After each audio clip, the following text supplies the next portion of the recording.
How big a problem was this? Is this?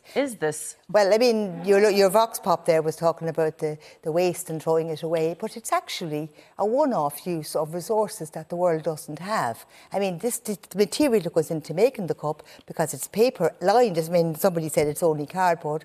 If it was only cardboard, it would get wet and it would leak all over you. It's lined with a plastic thing to stop it leaking. So the world's resources are being used up to make coffee cups for one-off use. So this is a one-off use, which is a waste of resources. And then, secondly, then a lot of them then end up in landfill when you can perfectly well have a keep cup. Everybody had keep cups until they thought COVID was going to come, is going to be spread by these, which it isn't, because it's, as we know now, it's an aerial-borne disease, not carried on coffee cups.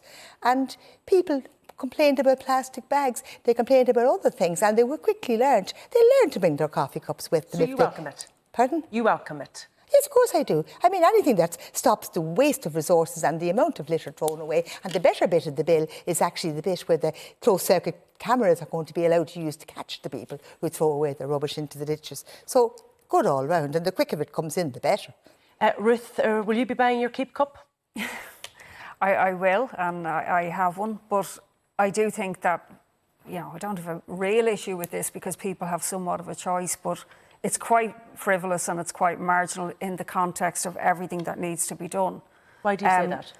Well, we need things like radical measures, like free public transport, for example, you know, to stop people having to use their cars to get to work, to get around.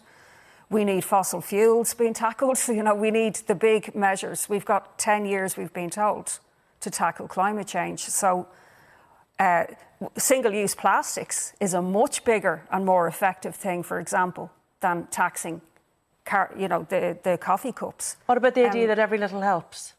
Well, every little helps, but we're up against a time frame here, and I think it's very Green Party, Liberal type of policy. You know, they were meant to be going into government to bring in really effective radical measures. And we need to start seeing these really effective radical measures. You know, a huge switch over away from fossil fuels to renewable fuels, which may well involve taking over energy companies by the government, because I don't see the private sector doing that voluntarily.